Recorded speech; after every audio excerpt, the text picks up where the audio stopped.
The Chicago Bears offensive line struggles in yesterday's practice while Javon Dexter continues to shine. We're talking about some of those takeaways from training camp yesterday, as well as getting to the mailbag because it is Friday, so this episode is built mainly around your voicemails. We're going to get into all that and more right after this. You are now tuned in to Chicago Bears Central, your number one place for all Chicago Bears news and content. What's going on, Bears fans? Welcome to another episode of Chicago Bears Central, your number one spot for everything Chicago Bears related. I'm the host here, Hayes. You guys can follow the channel right off the top at Chi Bears Central and on every social media platform we happen to be on. But with that being said, let's go ahead and get into the content for today. And if you guys can't tell, I'm excited. I'm happy. I'm in a great mood. Chicago Bears football. Yes, preseason is tomorrow. It goes down. We get to give you guys a live post-game show, break everything down. I can't wait. C-Dub's going to be on the live call as well, so make sure you guys hit subscribe and hit that notification bell to see when C-Dub goes live. He's going to be live talking with you guys during the game and everything like that. But let's go ahead and get into it. We got takeaways away from day 13 of training camp, and it seemed like it was a rough day for the offensive line. Now, as I said yesterday, even though there was consistent pressure that was given up between Rasheem Green, even Dominique Robinson getting sacks yesterday in practice, seems like Justin Fields just did not have a lot of time to get to work on 11-on-11 drills yesterday. But, we're missing most of our starting offensive line. And it was key pointed out the fact that we still have not seen our projected starting offensive line play together. We just haven't, even in this training camp period. So while, yes, it's some concerns, especially when you look at Justin Fields being sacked over 50 times last season, it's going to be concerning every time you hear that he's not given time, that the defense is consistently getting to him. All that's going to be concerning, right? And it should be. But this, like I said yesterday, let's keep in mind that we have not seen the starting and projected offensive line together at all in this training camp period. But with that said, Javon Dexter seems to keep making strong comparisons and reactions to things. Is this he keeps being able to get consistent pressure on the quarterback. Said that he got pressure. He had multiple sacks, multiple tackles for loss, and batted down passes. Javon Dexter had himself one of his best practices so far, and he continues shining. And I'll tell you what, BC Dub and Bobby, we all said we will not be surprised if Javon Dexter takes over one of those starting positions sooner rather than later. And with that said, when you look at his progression as well, he was actually working with Yannick Unique Ngakoue.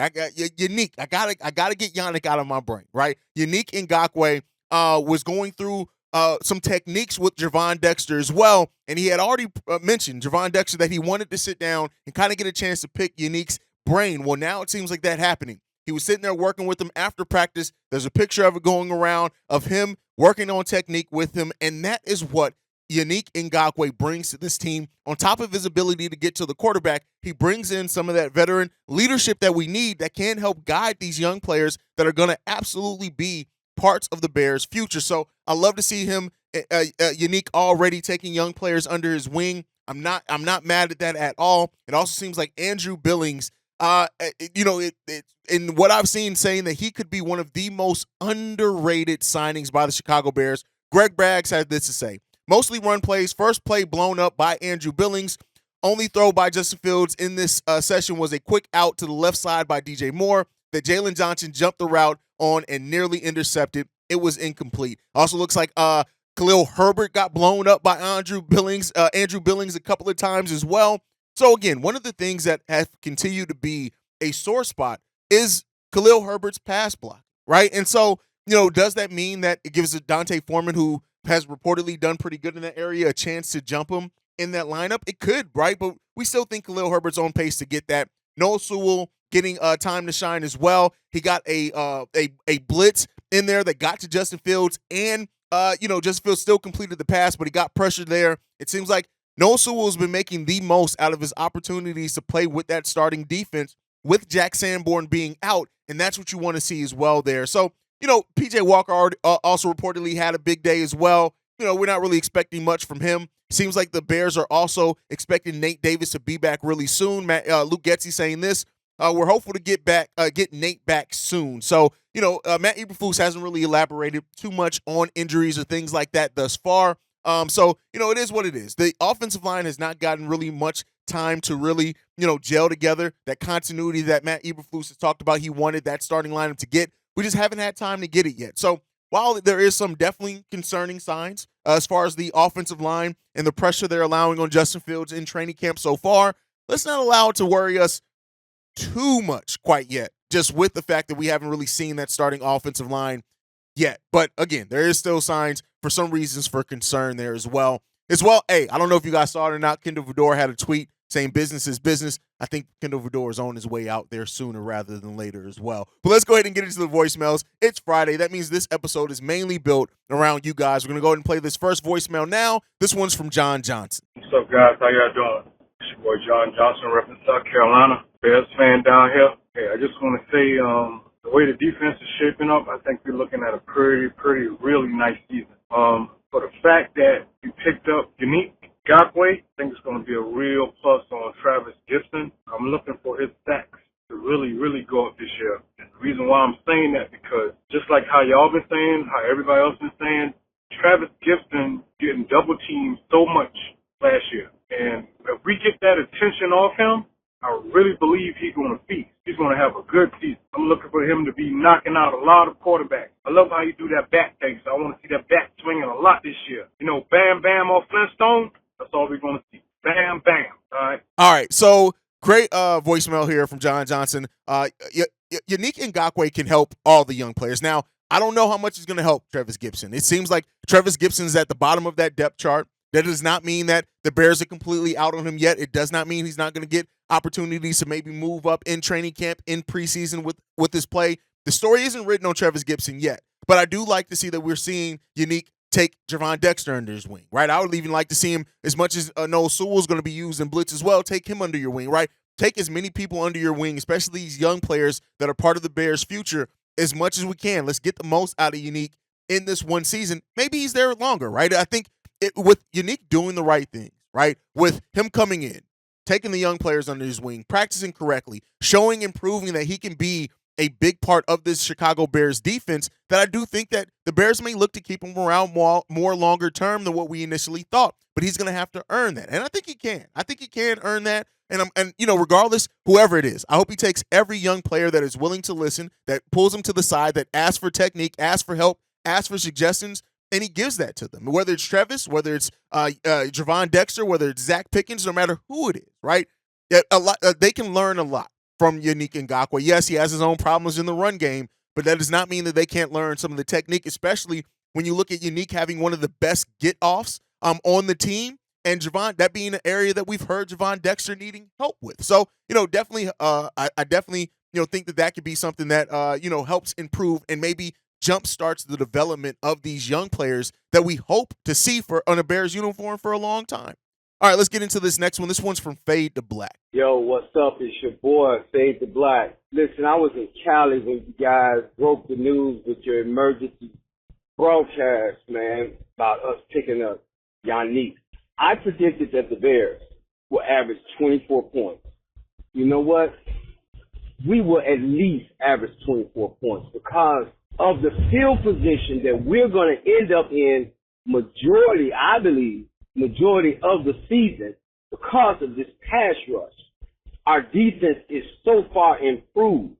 And I'm going to make another prediction. That secondary, I'm predicting that at least 2 interceptions per each one of our secondary players. Brister, the Spider-Man, Ejax, Stevenson, JJ, I'm predicting at least 2 interceptions apiece. At least. Because that pass rush, oh my God. And you know what, C-Dub, I know how you feel about your boy JJ. But Yannick is going to give him the opportunity to get the interceptions this year. He's already a very sticky cornerback. Now, we are going to see what JJ can do. Listen, I predicted 24 points, but man, listen, that might have been premature, man. But, who knew what the mad scientist was going to do? Well, we ought to know. King Poles, my hat's off to him, man. Shout out to King Poles for real. But yeah, fellas, y'all keep doing what you're doing. Hayes, Bobby, C-Dub, the Cognac boys. Got to give me some 1738 when I get off the road. Listen, man, Chicago up, better.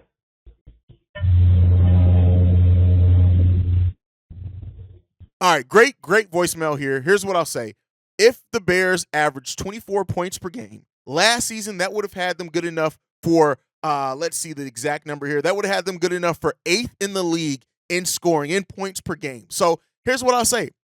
Whatever happens with the Bears scoring, whether it's because of the field position, whether it's because of the improved weapons on that offensive side of the ball, no matter what it is, I want to see this Bears team put up points and put up effective points, right? Limiting turnovers, taking most advantage of the better field position, right? Forcing, like, even when you do have long drives, being smart, being methodical in how you go about your offense. That's definitely what we want to see.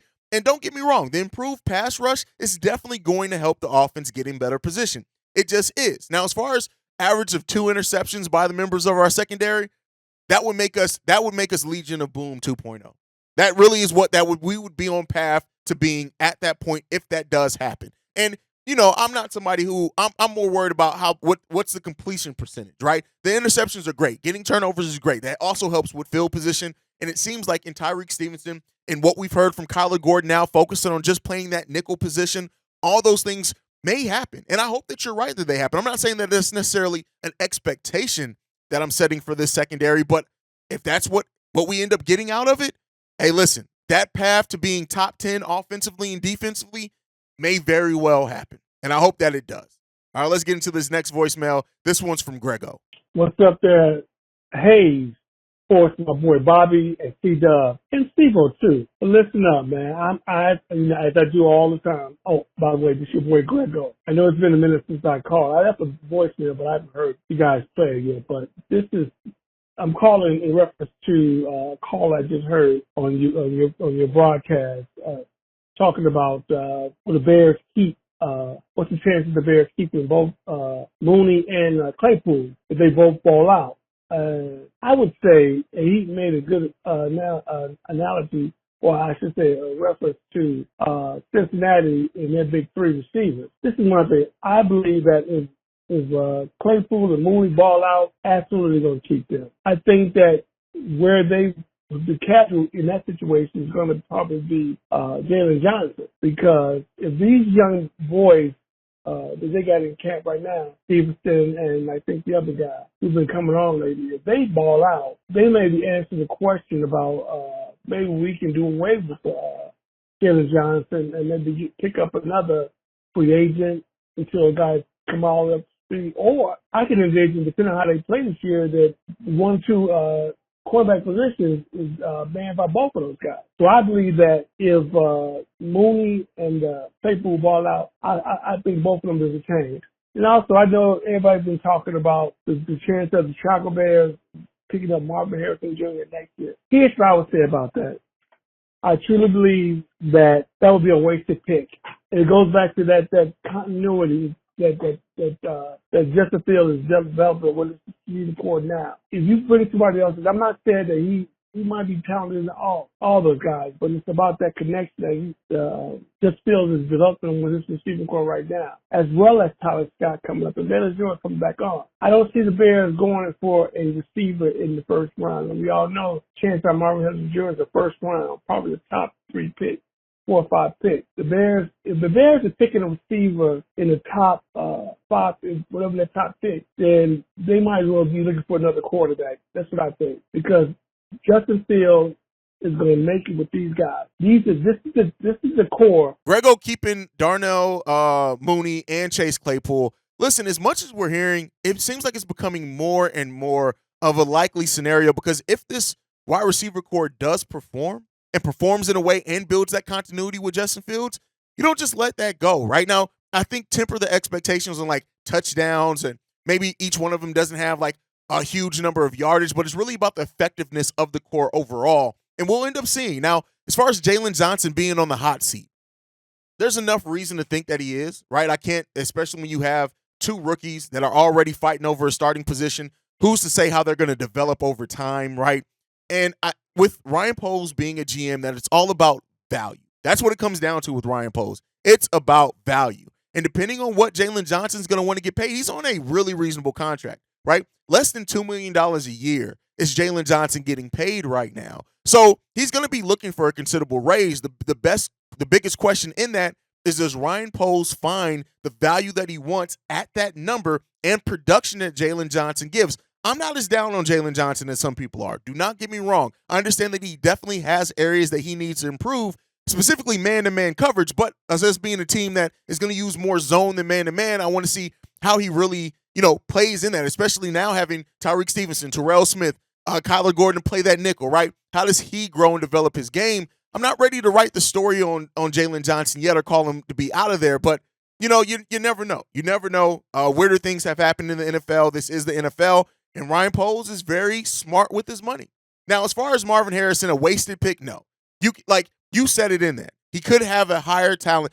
I get it. Continuity is a thing, but let's not act like there's enough continuity between Darnell, yes, but even Chase Claypool. We're looking at the end of the season, 1.5 years of continuity. If you have a chance to get a player that has a much higher ceiling than Marvin Harrison Jr., you can never call that a wasted pick, because as much as continuity and chemistry does matter, talent still usually wins out, and it's not like Justin Fields doesn't have more than enough time to still build chemistry and continuity with Marvin Harrison Jr. If you have an opportunity to draft Marvin Harrison Jr., you can never say that's a wasted pick. Never, in my opinion. Not in a league that prioritizes and needs passing ability and wide receivers. To me, you calling that a wasted pick is a bit of an overstatement there. I get what you're getting at, right? I get what the overall message is it in, but if he's there at one of your picks, listen, I just don't see the Bears passing on that. I don't, especially an opportunity to pair him with DJ Moore. I don't see you wasting that at all. But all right, let's get into this next voicemail. This one's from Fred. Hey, what's going on, man? Bobby C-Dub, what it do? Cognac boys, man. Hey, I'm definitely looking forward to preseason this Saturday, man. Finally, we have something to watch on TV. I want to see what the team going to look like as well, too, man. Hey, man, I'm looking forward to seeing Vildor ass get off the team, as we both don't like Vildor.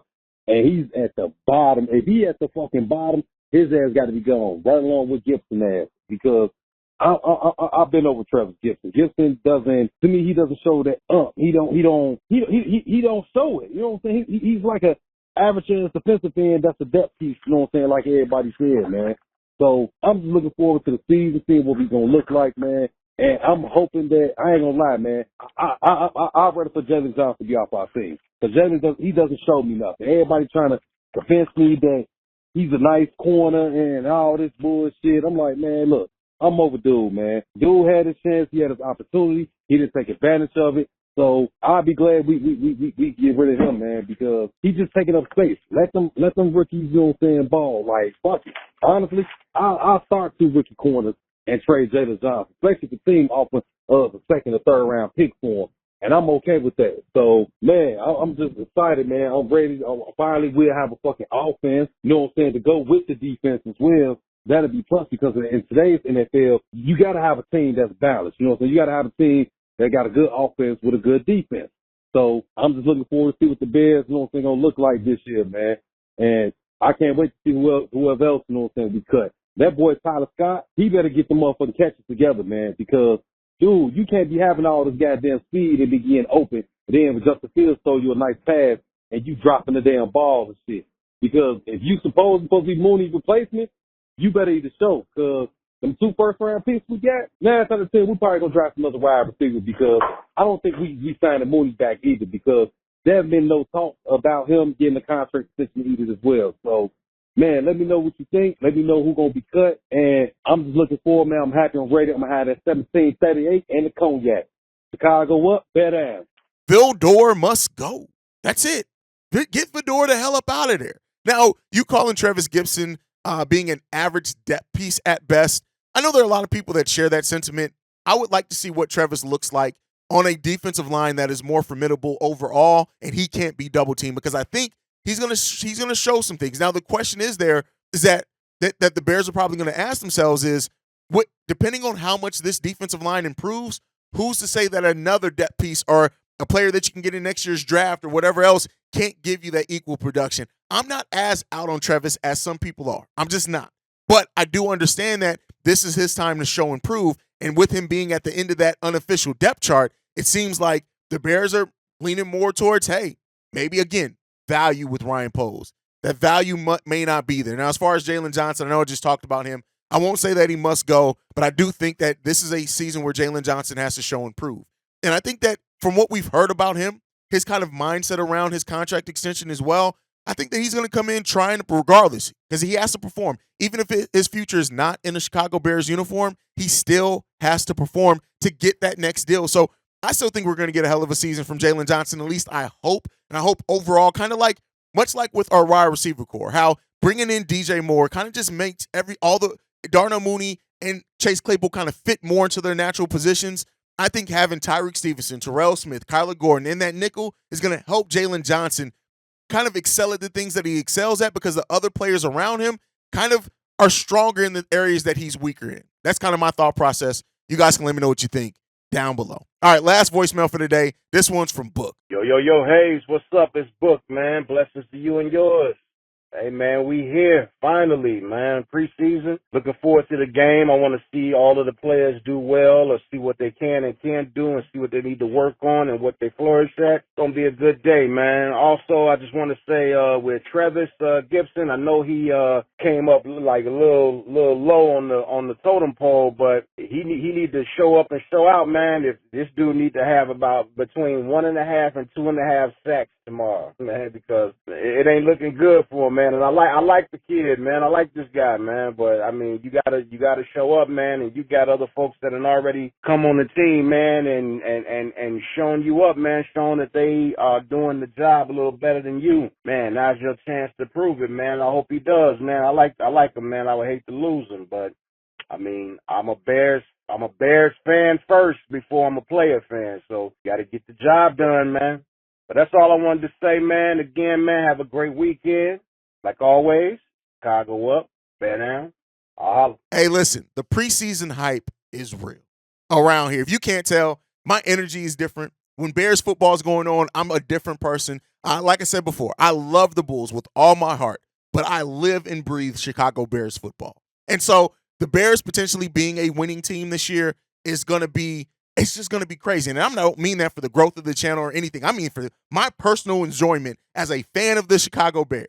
If the Bears can get a season of 10-plus wins, at least 10 wins, listen, I'm going to go batshit ass crazy. If they can get 9 wins, I'm probably going to go crazy. But if we're talking about double-digit wins after a 3-14 season, be prepared. Hayes is about to go crazy. That's all I can say on that one. Now, as far as Travis needing to show out, if he wants to stay on this Bears team, yes. If he wants to get that, I don't think Travis, I think we're past the point of him getting a big contract with the Chicago Bears, but if he wants that next and he wants a little bit of a raise, if he wants a long-term security, I think that he has to show out, and he's going to have to do it with the rest of training camp. He's going to have to do it in his preseason opportunities because you're at the back end of the depth chart now, brother, and that is purgatory for a player in training camp that's also in a contract year. That is one of the worst places that you can start off your season is on the end of a depth chart, right? And we'll see. We'll see if Travis has it to get himself out of it. I have a lot of faith in him as well. I think with the improvements that we're going to see something from him. And it really comes down to this.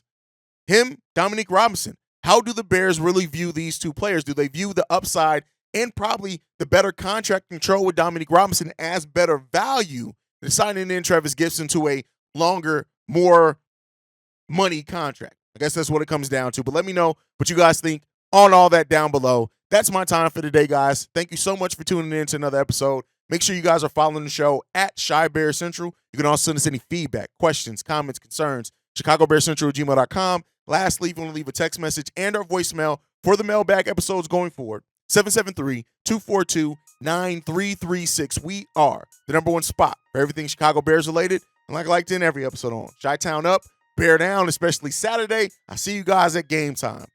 Peace, y'all. This has been a presentation of the Break Media.